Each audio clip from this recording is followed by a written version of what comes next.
On today's show, how Jabari Smith Jr. is getting more comfortable creating for himself and others as he had a career-high 6 assists against the New York Knicks. Why was Kevin Porter Jr. getting routinely torched by Immanuel Quickley on Quickley's way to 40 points against the Rockets? And some questionable journalism taking place over at ESPN with an article about Stephen Silas breaking down into tears after a game this season that actually didn't happen. We're going to break down all of that and more coming up right here at Locked On Rockets. This is Mission Control, Houston. Ignition sequence start. The Houston Rockets select Jalen Green, Alperen, Sengun, and Jabari Smith Jr. T-minus 15 seconds. Guidance is internal. Every time I step on that floor, I'm coming. Hey, Houston fans, I am so happy. You're getting somebody who's going to come in with a chip on their shoulder, somebody who's going to come in and compete from day one. 6, 5, 4, 3, 2, 1.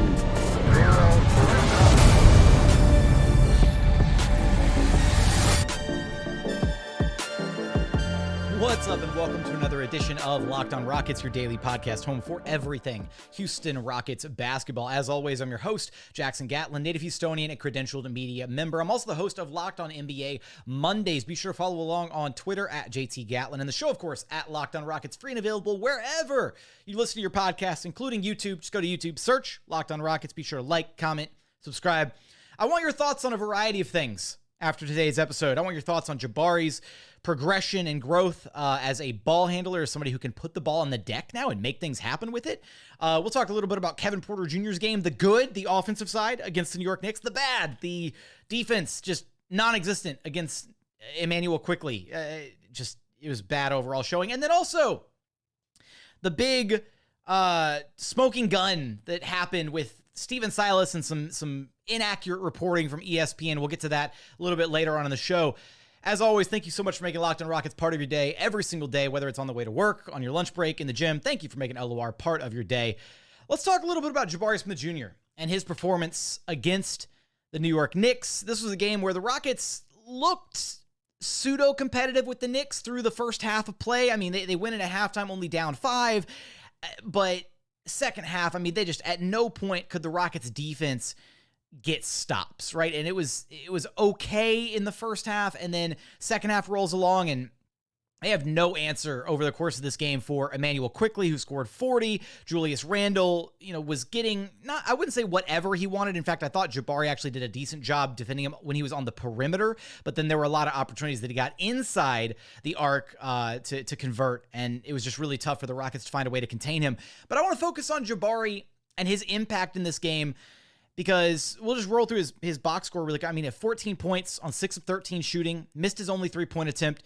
He had 7 defensive rebounds, 4 offensive boards, so a total of 11 rebounds. He had 1 steal, he had 1 block, but the thing that stood out the most to me in this game, Jabari had 6 assists in this game against the Knicks. That's a career high in assists for Jabari Smith Jr. He led the team in assists. And what I'm starting to see from Jabari now is there's a comfortability that he's playing with, right? And some of that confidence that we talked about before in previous episodes about where he's at now with his confidence as far as attempting shots and doing things on the court, that's starting to bleed over into his decision-making, to where we're seeing him kind of decide what he's going to do before he even does it, right? Earlier this season, back in November, December, there was a lot of uncertainty in what he was going to do, right? He was overthinking things, not sure how he was going to attack or where he was going to go with the ball when he started to attack. And it led to a lot of sloppy play, right? A lot of inconsistency, issues on the court. Now we're seeing a Jabari that understands exactly what he's going to do. When somebody rushes to try and close out and run him off the 3-point line, he knows that he's going to take a one dribble and then pull up from long distance and take a long 2, or sometimes he's even attacking and driving all the way to the rim, bringing over a second defender, and then making a really good kick-out pass, either to a kick-out to a 3-point shooter or a little shovel pass over to like Alperen or another big. There are moments when he gets an offensive rebound near the basket, and immediately he's swarmed by, a couple bodies, a couple bigs that are down low. And rather than trying to force up a contested shot, he does a quick little bounce pass or shovel pass to get it to the next open guy. There were a few moments in this game against the Knicks where there were maybe some plays that he was being a bit too unselfish, but you love seeing him be able to react to what defenses are doing to him, and then making the subsequent right read. Now, am I projecting Jabari to be a primary playmaker one day? No, but it's good to see this development in his game, right? Where he just looks so much more comfortable attacking and doing things on the court, right? There's been moments where he's gotten the ball kind of right top of the key, and he's like waiting for the Rockets offense to kind of run something or do whatever, and nothing materializes. So you know what he does? He's just getting to his comfort spots, right? Either elevating right there without even putting the ball on the deck, or just a quick 1-2 dribble and then a pull up, or a 1-2 dribble and then a turnaround fadeaway. Or again, the most impressive part of his game, and this actually, we saw flashes of this earlier this season, is him actually putting the ball on the floor and getting all the way to the rim. And whether he gets all the way to the rim and he finishes, or gets all the way to the rim and then makes a really good read to somebody else, either a kick out for a three, or again, a little pass to whoever else is down low with him, be it Alp or Garuba or Tari, or even a cutting KJ Martin, those reads are really important for him to be able to make. That way he doesn't get caught on an island where he picks up his dribble and then suddenly there's nothing there. So really, really impressed with Jabari in this game. The 6 of 13 shooting, again, he only attempted 1 3-pointer, so he was 50% from the floor inside the 3-point line. That's not bad, honestly, all things considered, for the type of shots that Jabari normally gets. And the other part of his game that has continued to really stand out is his ability to get big down low, right? Especially on the offensive glass, right? He had a putback dunk against the Knicks where you're just like, whoa, like, okay, Jabari, man-sized rebound, man-sized putback. Like, we were not seeing this type of physical play from Jabari earlier this season. And so him kind of coming into his own, being more comfortable on the floor, understanding where he can make an impact and how he can make an impact and how he can use his size, his strength, his body to get big down low, that's going to pay dividends down the line, right? Imagine Jabari next season with an added 5 or 10 pounds of muscle, the same way that Jalen came in bigger and stronger this season, and we're seeing him kind of reap the rewards of that now with him able to get to the free throw line more, absorb contact more, all of that. Imagine Jabari bodying guys down low and being even bigger and stronger than he is now. You add 5 to 10 pounds of muscle to his frame. Again, you project, 4 or 5 years down the line when he's added another solid 20 to 25 pounds of muscle to this already ridiculous frame that he has. Jabari's going to be a monster one day, and it's going to be great to watch him grow and continue to develop with the Houston Rockets. Coming up, I do want to talk about Kevin Porter Jr. and by extension, the Rockets defense as a whole, as they were unable to stop Immanuel Quickley, who cooked them to the tune of 40 points on 14 of 18 shooting. We're going to talk about that in just one moment, but first, today's episode is brought to you by FanDuel. We're in the final stretch of the NBA season, and now is the perfect time to get in on the action with FanDuel, America's #1 sportsbook. That's because right now, FanDuel is giving new customers a no-sweat first bet up to $1,000. That's up to $1,000 back in bonus bets if your first bet doesn't win. Just go to FanDuel.com/lockedon and sign up today to claim your no-sweat first bet. You can also take a look at some of the odds available this NBA season. You can take a look at point scorers, different NBA awards props. You can even take a look at the finals odds this year. Right now, the Milwaukee Bucks leading the way at plus 240, Boston Celtics at plus 330. You got the Phoenix Suns at plus 700, and then rounding out the top 5, the Denver Nuggets at plus 800, and the Philadelphia 76ers at plus 1100 to win it all this season. All on an app that's safe, secure, and super easy to use. So don't miss your shot at a no-sweat first bet up to $1,000 when you join FanDuel today. Just go to FanDuel.com/lockedon to sign up. Make every moment more with FanDuel. And continuing on here at Locked On Rockets, your daily podcast home for everything Houston Rockets basketball. Now, let's go ahead and talk a little bit about Kevin Porter Jr. and the Rockets' defensive struggles here against the New York Knicks. Mixed bag for KPJ in this game, because I was really, really impressed with, first off, how he bounced back from the Cavaliers game. Obviously, he really struggled in that Cavs game, right? He was, again, pretty emotionally charged. Looked like he kind of wanted to show out in front of his former team, and that led to some really bad play, right? He kind of fell into some bad old habits. Now, in this game against the Knicks, offensively, he was really solid. He had 26 points on 8 of 14 shooting. He was 3 of 7 from long distance, 7 of 8 at the free throw line. He had 4 assists, couple turnovers, but at one point at halftime, he had 11 points and 4 assists to no turnovers. Like, it was a really solid game offensively for Kevin. because I felt like everything that he was getting was very much kind of within the flow of the offense. He wasn't forcing the issue a ton. He was just taking what the defense was giving him. And that's when I feel like Kevin is ultimately at his best, when he's trying to facilitate for his teammates, which he probably could have done a little bit more of in this game, but it kind of felt like the Rockets as a team were moving the ball really well in this one. So that's, I'm not going to fault Kevin because the team was moving the ball really well. He was the guy who was getting these possessions started and then kind of starting the ball movement for the Rockets. So I'll give him the credit there. But defensively, man, this was a nightmare game for Kevin, mainly for Kevin, because Immanuel Quickley was his assignment. And it started off early, right? Immanuel Quickley was able to get hot in the early going of this game. And then once he started rolling, there was no stopping him. Again, Quickley had 40 points on 14 of 18 shooting in this game. Just an absolute masterclass in scoring the basketball. He had 9 dimes too. Immanuel Quickley is a serious NBA talent. And here's the thing, the fact that they have him backing up Jalen Brunson is just is insane depth at the point guard spot. But there was so not only was Kevin struggling to guard him, but there were moments where the breakdowns were just unacceptable. And here's where I draw the line, right? A defensive breakdown is one thing. We see this Rockets team have defensive breakdowns all the time, right? It's going to happen. You're a young team. You're going to make mistakes. Mistakes are fine.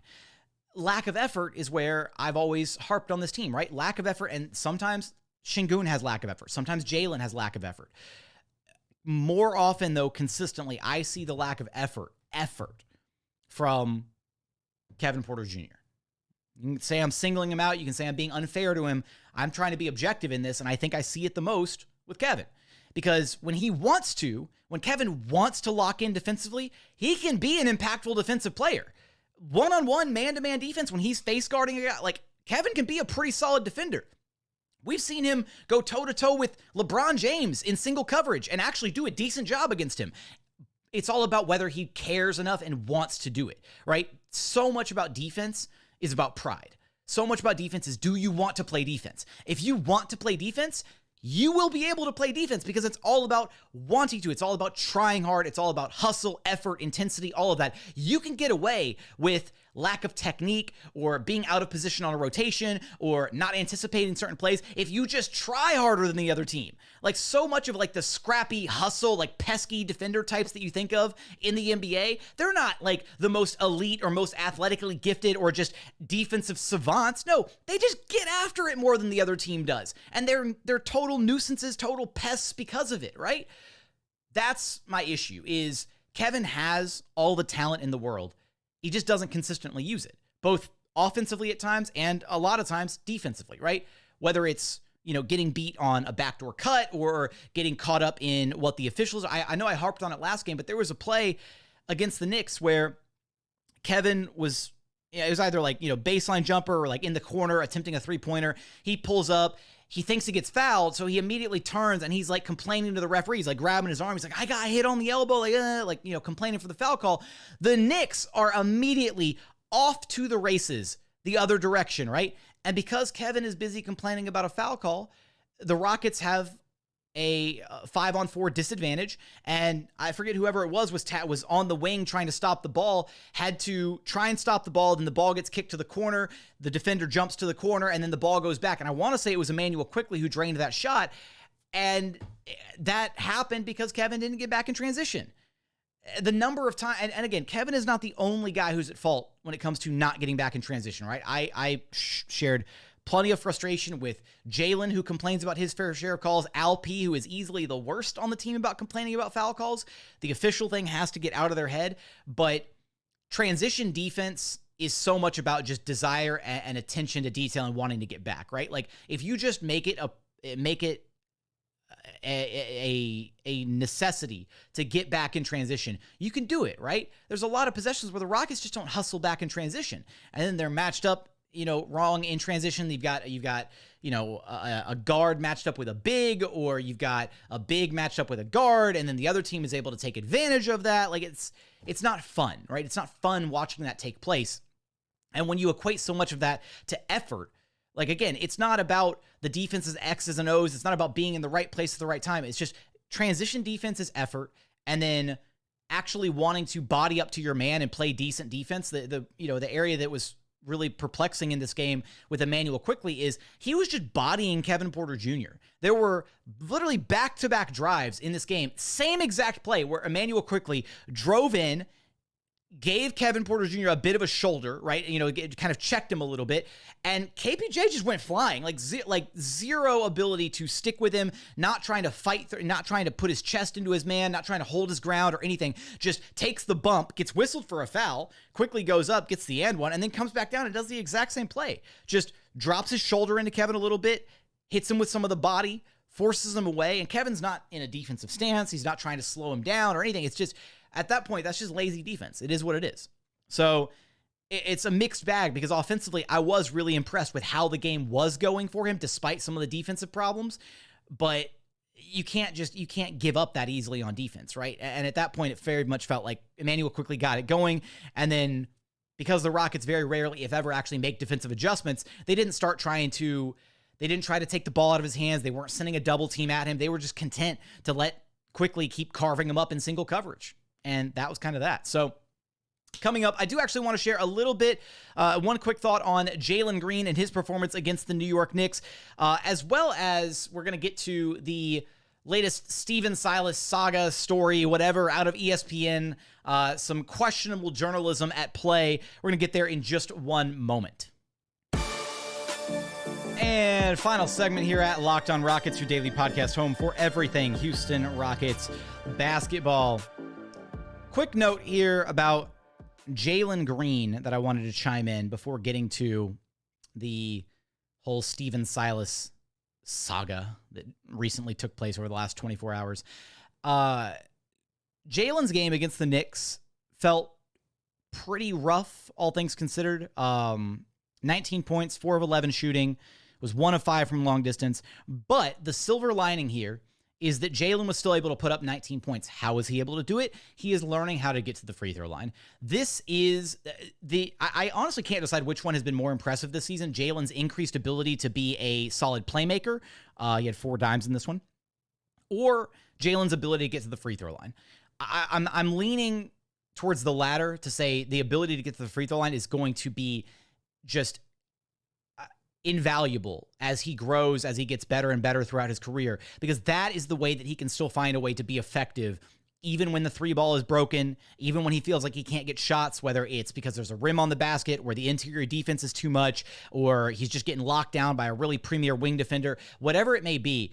Free throws are the way to find a way to still be effective as a scorer when it feels like nothing else is going, right? How many times have we seen over the 8 some odd years that James Harden was in Houston, the almost decade that he was here, where Harden would just have a completely off game, right? Threes weren't falling, couldn't buy a basket at the rim, defense was locking him down, but guess what? He always found a way to still find a way to put up some points because he was able to get to the free throw line, right? Free throw merchant James Harden.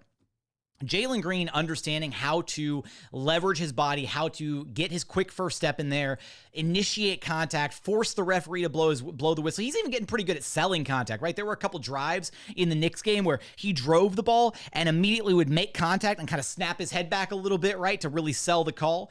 He's getting to a point where he is forcing officials to blow the whistle, and that is going to be invaluable for a guy like that who projects to be the number 1 scorer on a contender one day, to be a premier scoring threat in the NBA. You've got to understand how to manipulate defenses. And he's getting to that spot, right? He's getting to a place where he's understanding now not only how to attack defenses, but how to still get going, again, free throw line, when the rest of his game isn't really coming together. So with that, I do want to highlight here this story, I guess, that has been running rampant in the Rockets social media sphere over this past 24 hours or so. Stephen Silas, there was an article, I should preface this, there was an article by Brian Windhorst of ESPN where he was actually discussing Jabari Smith Jr. of all people, and inside said article, he had a quote, or I guess a specific quote about Stephen Silas breaking down into tears after a game this season in which he felt like he couldn't reach the players. Now, this article dropped and everybody ran with it. Everybody's, all the aggregation accounts, Legion Hoops, NBA Central, all the local aggregation accounts, everybody's running with this article, right? And then later, far later in the day, ESPN issues a correction to the article. And the correction simply says, editor's note, a line in today's story about Rockets coach Stephen Silas breaking down in tears after a game this season was inaccurate. Silas got emotional at a news conference in 2021. Very specifically, the news conference in question here, there goes my phone. The news conference in question here was actually the post-game presser during the Rockets' 20-game losing streak, where Silas did break down, right? Where Silas was seemingly inconsolable during that post-game interview and, couldn't answer a question. So, first off, there's a couple takeaways here. First off, I don't think the takeaway should be national media is garbage and clearly has no idea what's going on and yada, yada. I think there was a failure here, but specifically by Brian Windhorst, and he has since issued an apology about his mix-up, albeit a very severe mix-up, because how do you mix up information that is over 2 years old? This is not something like, it's not like he took a soundbite from earlier in November and he's like, oh, this will make great, Silas broke down after a conference in February. No, this was 2 years old that he referenced, Silas breaking down in a post-game presser and made it seem like it was fresh and happened this season. And then two, it's worth considering, and this is just like a weird angle here to think about, but Brian Windhorst made a name for himself and really kind of rose up through the ranks 20 some odd years ago, covering the Cleveland Cavaliers, and was very, very close with one Paul Silas. And Brian Windhorst has actually gone on his podcast and various podcasts and kind of started forming that, Stephen Silas is a victim type narrative. And it almost feels like this kind of backfired in a weird way, because the story was about Jabari Smith Jr. It really didn't feel like the quote about Silas breaking down into tears after a game needed to be included in the article. It's almost like there is some posturing being done here to kind of prepare for the offseason and to prepare for all the sympathy that is going to be directed towards Silas when he is inevitably let go as the Rockets head coach. Because that's kind of the angle that it's felt like Brian Windhorst has taken before in various podcasts and discussing what the Rockets look like and how disastrous this season and the rebuild has been, is it feels like there's a narrative that's starting to shape about, Stephen Silas is a victim.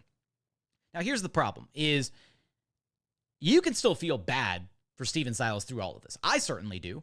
I feel bad for Silas. He's a genuinely amazing dude, amazing human being. So kind, so empathetic, very clearly cares about this job, cares about his players, all of the above, right? Doesn't mean he's cut out to be a good coach. Just doesn't, right?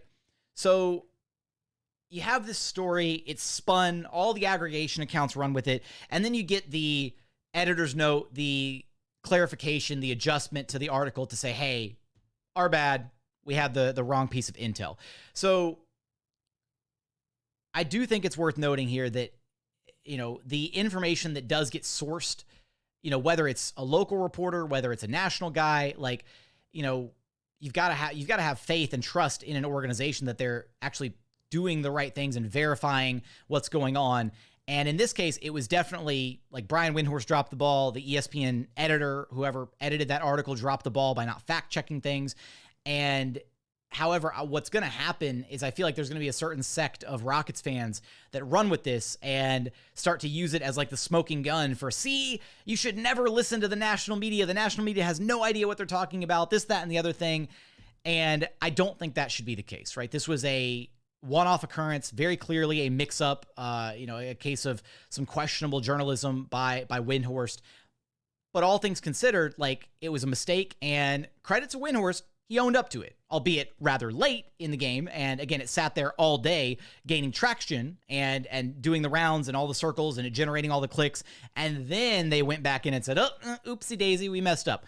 So all in all, it's kind of frustrating, and it just shows that the state of media and sports media, NBA media, whatever, is kind of in a catastrophic place right now, because this one line in the article, right, immediately gets aggregated to Kingdom Come by a million different people, and people are using it as their agenda to push against Stephen Silas and say why he's not the right coach for the Rockets. People are using it to push and say, oh, this is why Stephen Silas was dealt a bad hand and it's unfair and he should get another shot with a real roster and this, that, and the other thing. Everything is just like, that's the new buzzword in today's NBA media landscape, right? Is agenda. Everything is so agenda driven. And I really hate that, because at the end of the day, whenever I share an opinion or a thought or whatever here on this podcast, I don't have any single agenda against any particular player on this I want to see the Rockets be good. I want to see the Rockets do things that build a good environment. I want to see the Rockets do things that will ultimately build towards a winning culture. And when I see things that I don't think fit that mold, when I see things that are concerning, when I see things that I think are actively detrimental to that ultimate outcome of getting the Rockets back to the mountaintop where they're competing for titles once again, then I criticize those things. So at the end of the day, I would be ecstatic if every player on this Rockets roster, getting tongue-tied here at the end of the show. I'd be ecstatic if every player on this team, on this roster, if every person, member of the organization was phenomenal at their jobs and everybody was on the same page and things looked glorious and awesome and amazing. That'd be great if I didn't have any concerns about what was going on. But unfortunately, with the way things have trended over these past 3 or so years during the rebuild, and with a lot of the evidence that we have stacked up that we've dissected and analyzed here at this very podcast over the years, there's just a distinct lack of confidence that I have at this current juncture that things are heading in the right direction. Again, big picture wise, I think they're actually still in a really good spot.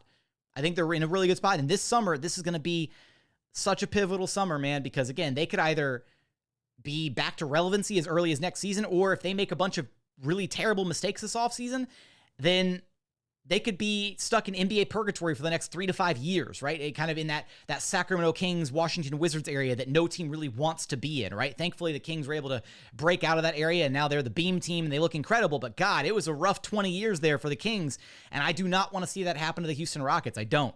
So that's where my frustration comes from, as somebody who is Houston born and bred, grew up a Rockets fan, grew up with Stevie franchise, Cuttino Mobley, the Yao Ming era, T-Mac, all of that, through the middling era without James Harden, then the James Harden era. I just want to see this team be good at the end of the day. And so all of my thoughts and opinions and analysis about the team come from a place of, I tend to look at things through a pair of red tinted shades, but at the same time, I also try to take those off from time to time and try to look at things as objectively as I can, which is hard. I fully admit it's really hard to separate one's biases at times, I should say. So with that, that's me getting on my little soapbox here about the NBA state of NBA media and the narrative that was spun around this story with Stephen Silas and all of this, that, and the other thing. So with that, give me your thoughts. Let me know how you feel about Jabari's progress and his development, about how you thought Kevin did in the game against the Knicks, both the good, the offensive side, and then the bad,